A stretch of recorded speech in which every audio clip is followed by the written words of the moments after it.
నమస్తే friends, welcome back to my channel Bhavani ఇంటి విలువలు. నేను మీ భవానీ టమాటా చారు చేసి మీ ముందుకు తీసుకొచ్చానండి. తెలంగాణ స్టైల్లో టమాటా చారును చేసి మీ ముందుకు తీసుకొచ్చాను. ప్రతిరోజు మా హస్బెండ్కి అయితే ఇది చాలా ఇష్టము. ఇది లేనిది మాత్రం ఆయన అన్నం తినడు. నాన్ వెజ్ వండని, వెజ్ వండని, ఏ ఫ్రైలు చేయని, అందులోకి మాత్రం ఈ టమాటా చారు ఉండాల్సిందే. డైనింగ్ టేబుల్ పైన ఖచ్చితంగా ఈ టమాటా చారు చేపించుకున్న తర్వాతే అన్నం తింటాడు.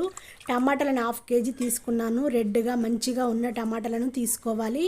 ఇలా కట్ చేసుకోవాలి. మధ్యలో ఉంటుంది చూడండి, ఈ కాడ ఉన్నది తీసేయాలి.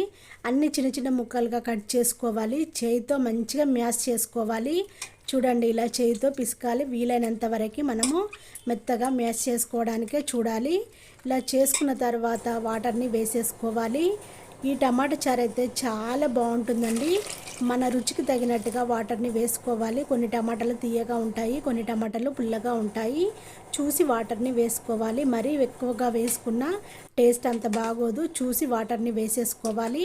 1 స్పూన్ వరకు కారం పొడిని, 1 స్పూన్ వరకు ఉప్పును, 1/2 స్పూన్ వరకు పసుపుని వేసేసుకొని మళ్ళీ ఒకసారి మంచిగా కలుపుకోవాలి. చేతితోని ఇలా పిసుకుతూ ఉండాలి.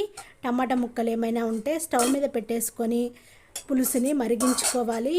ఇలా పొంగు వస్తుంది, ముందే మూత తీసి ఒకసారి కలుపుకోవాలి. పొంగిపోతే టేస్ట్ ఉండదు. చారు పొంగు రాకముందుకే మనము మూత తీసి పెట్టాలి.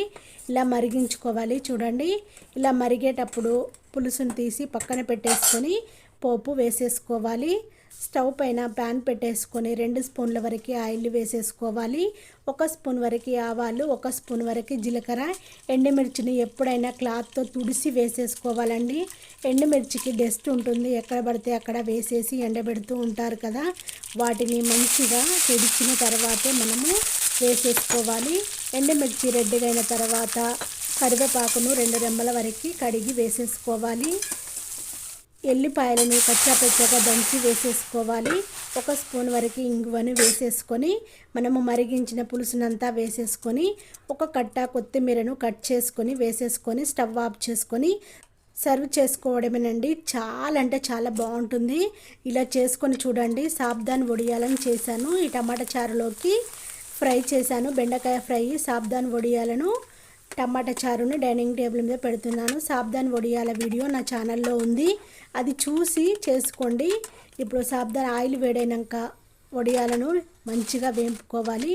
ఆయిల్ మరీ ఎక్కువగా వేడవనకుండానే కొంచెం వేడవ్వగానే వేసేసుకుంటే తెల్లగా పువ్వుల్లాగా తేలుతాయి. చూడండి, మా పిల్లలు మా హస్బెండ్ తిన్నారు, ఇప్పుడు నేను తింటున్నాను.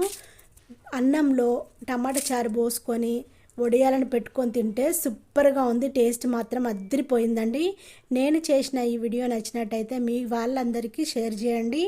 నా ఛానల్ని సబ్స్క్రైబ్ చేసుకోండి. బెల్ సింబల్ వస్తుంది, దానిపైన క్లిక్ చేస్తే అలానే ఆప్షన్ వస్తుంది. ఇంకా లేట్ ఎందుకండి.